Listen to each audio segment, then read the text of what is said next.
The sheriff didn't raise his voice. He didn't need to. He stood on my lawn holding a folder, looked at my wife and said, "Ma'am, this property is legally owned by Mark Ellison. You need to vacate. Today." And in that 1 second, while my whole street watched, my stepdaughter realized her lie had an expiration date. If you've ever been blamed for something you didn't do, if you've ever been pushed out of your own life just to make someone else feel comfortable, stay with me, because this story doesn't end with yelling. It ends with paperwork. And a silence so loud it finally set me free. The sheriff's cruiser sat at the curb like it belonged there. Not dramatic, no sirens, no lights, just a quiet vehicle on a quiet suburban street, like the law had simply decided to stop by for a routine errand. Susan stood on the front step in the same faded blue robe she always wore on Sunday mornings, except now her hands were shaking so hard the sleeves fluttered. Kara was behind her, half hidden, peeking over Susan's shoulder like a kid caught stealing cookies. Except she was 32, and she had just ruined my life. Across the street, old Mrs. Gladys Meyer had her curtain pulled back 2 inches. She wasn't alone. 2 more neighbors hovered at their windows. In a street like ours, people didn't miss a garbage can tipping over, let alone a sheriff walking up to a house in broad daylight with a folder tucked under his arm. The sheriff didn't raise his voice. He didn't need to. "Ma'am," he said, calm as a man reading a weather report, "this property is legally owned by Mark Ellison. You need to vacate the premises." Susan's mouth opened. No sound came out, like the air had been knocked clean out of her lungs. Kara made a small choking noise, half sob, half protest. "That's not—" she started, but she couldn't finish. Her mascara was already smudging. She looked toward me like she expected me to blink and make it all go away. Like I always did when she was younger and she broke something, or lied about something. Like I'd done for 17 years. I stood on the sidewalk, my hands in the pockets of my work jacket, feeling every set of eyes on me. I could smell cold air and leaf mold, and that faint sweet odor of somebody's dryer sheets drifting down the block. The porch light was off, but I could still picture it. The bulb I replaced last month on a ladder that wobbled, Susan holding it steady with one hand and a cup of coffee with the other, saying, "Careful, Mark," like she still cared. The sheriff turned a page. "This order is effective immediately," he said. "If you refuse, you may be removed." Susan's eyes finally found mine. I expected anger. I expected her to spit one more ugly line, the kind you can't ever take back. Instead, she looked lost, like she'd walked into a room she'd lived in for years and suddenly couldn't recognize where the light switch was. And I felt it, that old familiar pull, the urge to soften, the urge to make it easier for her. Then I remembered her voice just 3 weeks earlier, sharp as broken glass. "Get out. You don't belong here anymore." So I didn't move. I didn't rescue anyone. I just breathed slow and steady the way Diane Keller told me to. And when the sheriff paused, I said it plain. "I didn't come to argue," I told them. "I came to take my life back." There was a silence so thick it felt like snow. And that silence, right there on my front lawn with the whole street watching, was the first time I realized I might survive what they did to me. Because 3 hours after Susan threw me out in a storm over a lie Kara invented, the police called my name. And that was only the beginning. The night it happened didn't start like a night that was going to change everything. It started like any other Tuesday in Dayton, Ohio. Gray sky, wet streets, my boots tracking in damp leaves. I didn't even feel like sweeping off the porch again. I'd worked a 12-hour shift at the hospital. Not the glamorous part of a hospital either. I was the guy who kept the lights on, the air moving, the boilers behaving, the doors locking. Facilities management, the kind of job you only notice when something fails. My hands smelled faintly of machine oil and disinfectant, and that hospital smell, bleach, old coffee, and something metallic that sits in the back of your throat, sticks to you like a second skin. I washed up at the sink, rolled my sleeves down, and went home. Susan had made chicken casserole, the easy kind, canned cream soup, crunchy onions on top. Not fancy, but warm, familiar, safe. We ate at the table that had a little wobble in the back left leg, the one I kept meaning to fix. The TV was on low in the living room.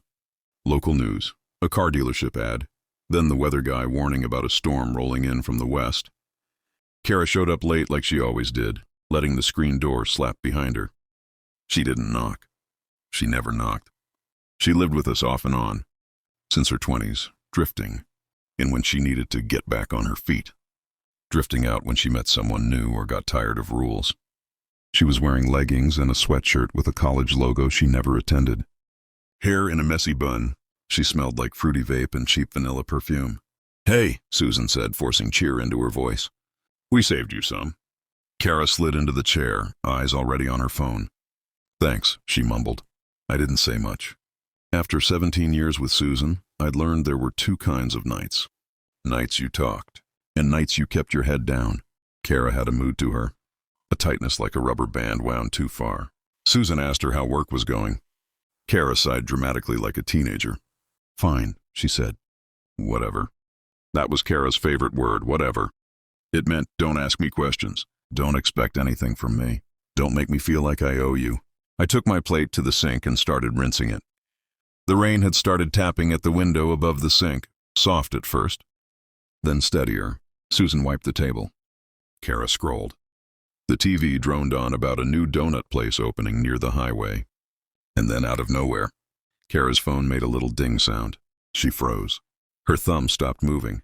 I watched her face change in a way that made the hair on my arms lift.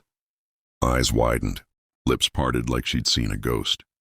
Then she looked up at Susan. "Mom," she said, voice thin, almost trembling. "Can I talk to you? Like right now?" Susan glanced at me, then back at her. "Sure, what is it?" Kara stood up, phone clutched in her hand like evidence. She didn't go to her room. She didn't ask for privacy. She walked right into the kitchen where I stood at the sink, water running. Susan followed.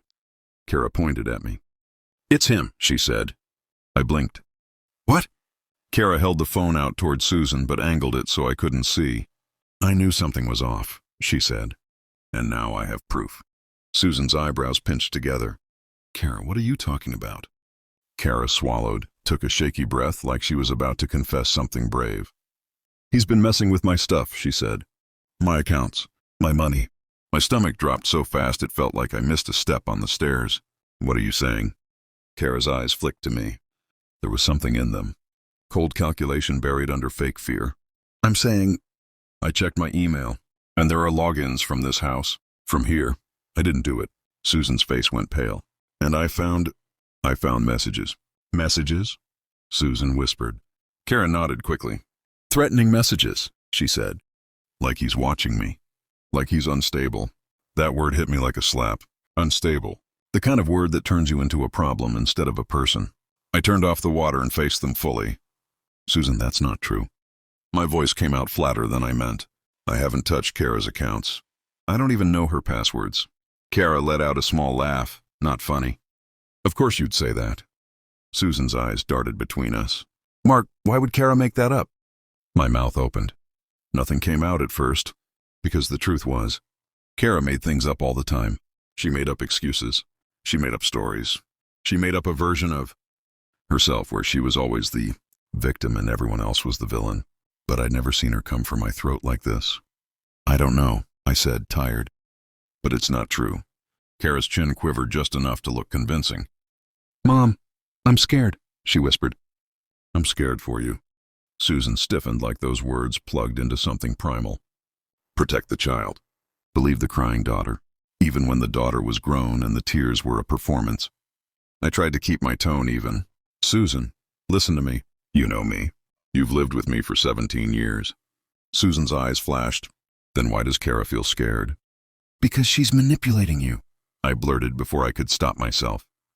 Kara gasped like I'd punched her. "See?" she cried. "See how he talks? That's what I mean." Susan took a step toward me, and I saw something in her face I had never seen directed at me before. Not just anger, not just hurt, disgust. "You don't get to call my daughter a liar," she snapped. Heat rose up my neck. Outside, the rain picked up, rattling against the window. Wind shoved the branches of the maple tree by the driveway. "Susan," I said, voice tighter, "Kara is lying. I'm telling you straight. She's lying." Susan's hands curled into fists. "Stop." Kara's voice went softer, sweeter. "Mom, I don't want to make a big deal. I need to feel safe." Safe. Another loaded word. Another word that could turn me into a threat with one breath. Susan stared at me a long second. Then her shoulders rose as she took in air, and she let it out as a scream. Get out! The sound bounced off the cabinets, the refrigerator, the tile floor I'd mopped last weekend. It didn't sound like my wife. It sounded like a stranger living in her body. Get out of my house, she shouted. You don't belong here anymore. I stood there, water still dripping from my hands, and I watched Kara's mouth tighten at the corners for half a second, like she was trying not to smile. My first instinct was to argue, to defend myself, to list every bill I paid, every broken thing I fixed, every night I stayed up with Susan when she cried about money, every time I bailed Kara out of some mess without making Susan feel guilty. But I looked at Susan's face and realized I was already convicted, so I did the only thing I could do with any dignity left. I took my work jacket off the hook by the back door, grabbed my wallet and phone off the counter. My keys were in the little bowl by the door, next to Susan's. Susan stood with her arms crossed, breathing hard, eyes wide, like she'd just set something on fire and wasn't sure if it would burn the whole house down. Kara stood behind her, clutching her phone like it was a weapon. I opened the door. Cold wind slapped me in the face. Rain sprayed sideways. The porch light was off. The yard looked dark and unfamiliar. I stepped out anyway, and I didn't look back.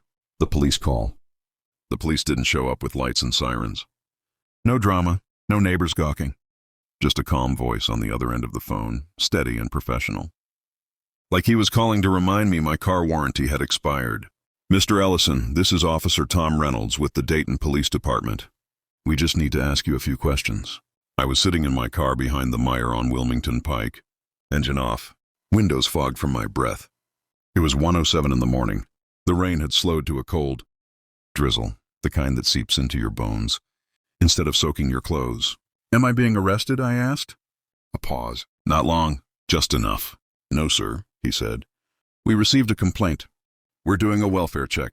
Welfare. Another one of those words that sounds harmless until it's pointed at you. I leaned my head back against the cracked vinyl seat and stared at the ceiling. Ask your questions. Officer Reynolds was polite. Too polite for a man who thought he was talking to a criminal.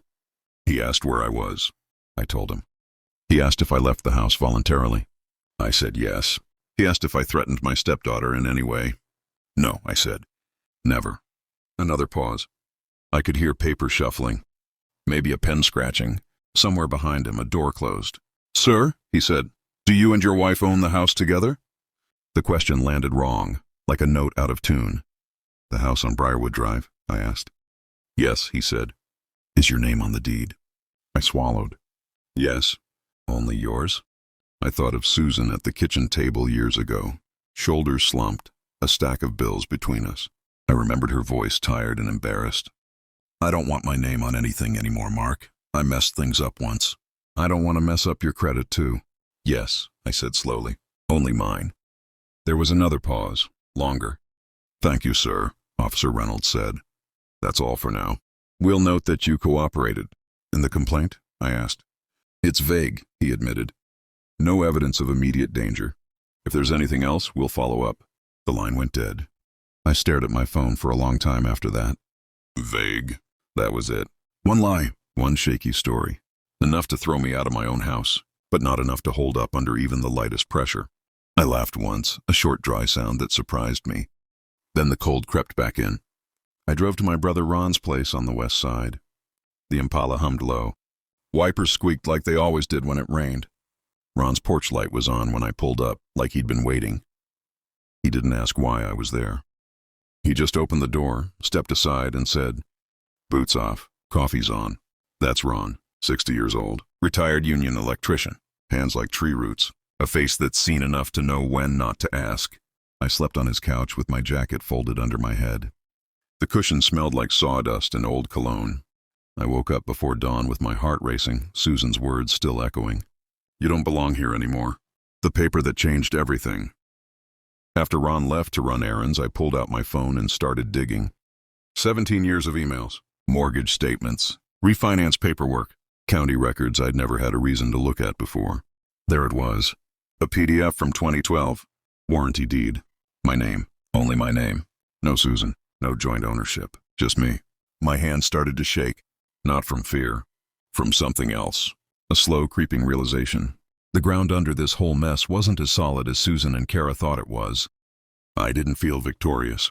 I felt tired. Sad. angry in a quiet, dangerous way. But for the first time since Susan screamed at me to get out, I felt something else too. Leverage. I searched for a local attorney. Nothing flashy. No billboards. Just a name that kept popping up in reviews. Diane Keller. I stared at her number before dialing. Diane Keller. Diane's office sat above a barber shop downtown. The kind of place you drive past 100 times without noticing. No neon sign. Just her name in plain black letters on frosted glass. A narrow stairway that smelled faintly of old paper and lemon cleaner. She was late 40s, maybe early 50s. Hair pulled back. Reading glasses hanging from a chain around her neck. Handshake firm, not performative. She didn't waste time with sympathy. I appreciated that. Start from the beginning, she said, clicking a pen. And don't skip the boring parts. The boring parts are usually where the truth lives. So I told her everything. The casserole. The rain. Kara's switch-flip voice. Susan's scream. The police call. The deed. Diane listened without interrupting. When I finished, she leaned back and exhaled. Okay, she said. First thing, you did the right thing leaving. I frowned. I lost my house. She shook her head. No, you lost access. Big difference. She slid the deed copy toward me. This house is legally yours. Sole ownership. That gives you options. Then her eyes sharpened. But if you rush in angry, you'll blow half of them. I swallowed. So what do? Diane met my eyes. You don't confront. You don't explain. You don't text. You don't post. She tapped her pen. You document, and you wait. Waiting wasn't my strength. My whole life I fixed things when they broke. Leaky pipes, jammed doors, broken marriages. But this wasn't something I could fix with a wrench and a long night. Over the next week I learned a new kind of patience. I stayed at Ron's. Every morning I drove past my house on Briarwood Drive on my way to work. I didn't stop. Didn't slow down. But I looked. Susan's car still there. Kara's too. Lights on late. Music sometimes, bass thumping. Once I saw Kara on the porch laughing into her phone, cigarette smoke curling around her head like she owned the place. At work, I messed up a maintenance schedule and caught hell from my supervisor. Forgot my lunch in the break room fridge and didn't notice until end of shift. I felt off, like a man walking around without his skin. At night I replayed the scene in my head. Kara's accusation. Susan's face. I kept thinking I missed something. Some earlier warning sign I'd ignored. Then Diane called. Mark, she said, I ran a credit check with your permission. There's something you need to see. The real reason Kara did it. We met again that afternoon. Diane turned her monitor toward me and scrolled. Kara had been busy. Store credit cards. A phone account. A small personal loan, all tied to my address. Some overdue, some maxed out. I didn't open these, I said, jaw tight. I know, Diane replied. But here's the thing. These don't just explain her lie. They explain her timing. My stomach sank. Explain. If you moved back in, she said. Or if you started asking questions, she risked exposure. She paused. So she reframed you as the threat. I thought of the way Kara had looked at me in the kitchen. Fear that was staged. Performance that was polished. She didn't want me gone, I said quietly. She needed me gone. Diane nodded. Exactly. That realization didn't bring relief. It brought a new kind of hurt. One that settles deep, like damp in your bones. Susan still hadn't called. Not once. No apology. No questions. Just silence. Then late one night my phone buzzed. Susan, we need to talk. I stared at it until the screen dimmed. Then I set the phone face down and went to bed. The next day, Diane walked me through the steps. File for exclusive occupancy. Prepare notice. Document every interaction. Screenshots of Kara's social media posts about toxic men. Protect shared accounts. Lock down credit. Do not respond, Diane reminded me. Silence isn't weakness. It's strategy. Susan finally calls for money. A few days later, Susan called again. This time I answered. Mark, she said, and her voice sounded normal. Too normal. We need money. I closed my eyes. What? Things are tight, she said. You know how it is. Kara's been under a lot of stress. I almost laughed. Almost. I'll have my lawyer contact you, I said. There was a sharp inhale. Your lawyer? Yes. She hung up. That night I sat in my car outside Ron's place, engine idling, radio low. An old country song came on, one Susan used to hum while folding laundry. I turned it off. For the first time since this started, I didn't feel like a man waiting to be rescued. I felt like a man standing on the edge of something irreversible. My phone buzzed again. A text from Diane. Do you still have your spare keys and the garage code? Yes, I typed back. Pause. Good. Don't use them. Not yet. I stared at the screen and understood what she meant. This wasn't about storming back in. This was about letting the truth walk in on its own. They think they won. Then something weird happened. Silence. No calls. No texts. No threats. At first it felt like the quiet after a storm, when you're waiting to see what got knocked loose. Then I realized they thought they'd won. Kara started posting online. Quotes about cutting toxic people out. Selfies on my porch. A picture holding a mug I recognized instantly. Blue ceramic. Hairline cracked near the handle. I bought that mug in Nashville in 2010. Susan said it reminded her of my hands. Solid, dependable. Seeing Kara wrap her fingers around it made my jaw clench. Ron sent me screenshots with a raised eyebrow emoji. I didn't respond. I documented. Then the lock change receipt came through our old shared email account. Susan must have forgotten I still had access. There it was in black and white. Date, time, company. I forwarded it to Diane. A week later, Susan called again. Business tone, like we were co-workers arguing over a schedule. We need to straighten some things out, she said. I've asked my lawyer to handle communication, I replied. She scoffed. A lawyer? Over this? This, I said calmly, is exactly why. Silence. I could hear Kara in the background, low, sharp, whispering like a snake. Susan turned away, muttering, then came back on. Kara's under stress. Bill's car trouble. There it was again. Not guilt, not regret, an invoice. I won't be sending money, I said. Susan inhaled sharply. After everything we've been through? Yes, I said. After everything. She hung up. The day of the sheriff, Diane emailed me a draft notice. Formal language, dry, precise. It felt strange seeing my life reduced to paragraphs and bullet points. But there was comfort in it, too. Paper doesn't lie. Paper doesn't scream. We filed. Then Diane texted me. Tomorrow, 11:30 a.m. Be there. Say nothing unless asked. I didn't sleep much that night. At 10:45, I drove to Briarwood Drive. Cold, clear. The street looked the same. Except this time I wasn't the one being watched. I parked a few houses down, engine off, hands on my thighs to keep them from shaking. I wore my work jacket with my name stitched on the chest. Not a statement, just mine. At 11:29, the sheriff's cruiser pulled up. No siren, no lights, just tires on pavement and a door closing with a solid final thud. Susan opened the front door before the sheriff reached the steps. She must have been watching through the blinds. Jeans, sweater, hair pulled back too tight. She looked smaller than I remembered. Tired. Kara appeared behind her, barefoot, arms folded, face already set in that familiar mix of defiance and wounded innocence. Across the street, curtains moved. Mrs. Gladys Myers stood at her window, hands on her hips. If something happened on Briarwood Drive, Gladys knew. The sheriff spoke first. Ma'am, I'm here to serve notice. Notice of what? Susan asked, blinking like she didn't understand words anymore. He opened the folder. This property is legally owned by Mark Ellison, he said. Sole ownership. You and any other occupants are required to vacate the premises in accordance with this order. Kara laughed. Short, sharp. That's not possible. The sheriff didn't look at her. Miss, he said evenly, this doesn't require your agreement. Susan's face drained of color. There must be a mistake, she whispered. My husband... The sheriff lifted his eyes. Your name is not on the deed. Silence fell hard. I saw it ripple down the block. A neighbor stepped onto her porch. Another pretended to check mail. Mrs. Gladys leaned closer to the glass like she paid for this show. Kara's confidence cracked. No, she said. Mom, tell him. Tell him he's wrong. Susan's mouth opened and closed. She looked at the sheriff. Then finally, she looked at me. I stepped forward. Slow and deliberate. Each footstep heavy like walking through mud. I didn't come to argue, I said. I came to take my life back. Kara's eyes filled with tears instantly. She snapped into performance mode. Officer, she cried, voice trembling. I don't feel safe. He's always been unstable. There it was again.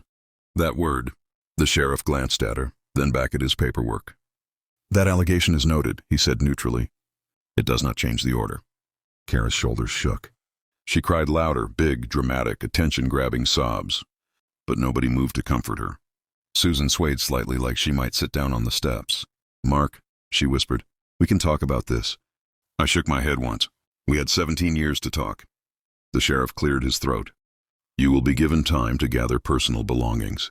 Any resistance will be documented." And then, from across the street, Mrs. Gladys opened her front door and leaned out. "Well," she said loud enough for God and the mailman to hear, "I always wondered how Kara afforded all that new stuff." Kara snapped her head toward her, rage flashing through the tears. The sheriff turned another page. "There are pending inquiries related to financial activity connected to this address," he added. "You may be contacted regarding that separately."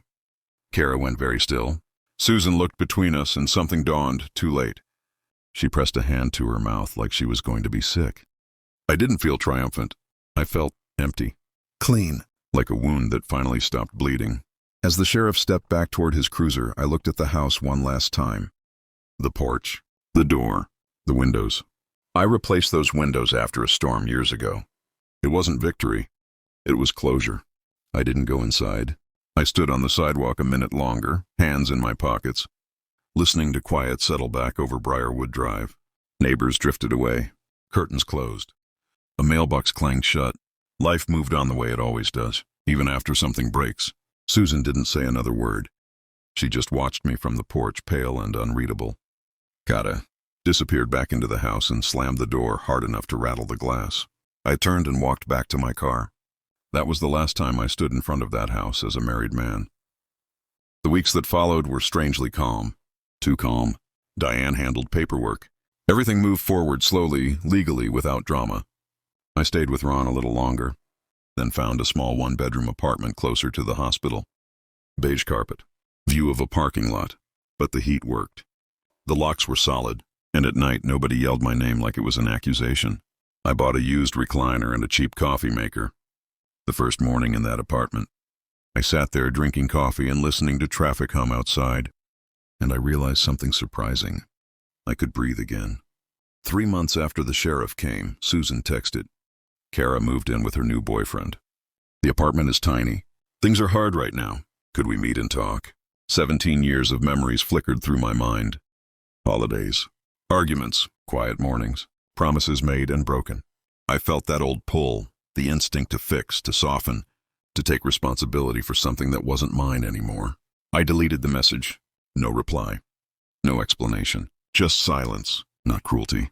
Self-respect. I don't tell this story because I won. I tell it because I survived. Because I learned loyalty doesn't mean erasing yourself, and love doesn't mean swallowing a lie just to keep the peace. Sometimes the strongest revenge is letting the truth speak without you. Raising your voice. If this story hit you in the chest, hit like and subscribe. And tell me in the comments, what would you have done the moment someone called you unstable? To cover their own lie? Because if you want more stories where patience beats manipulation, you're in the right place.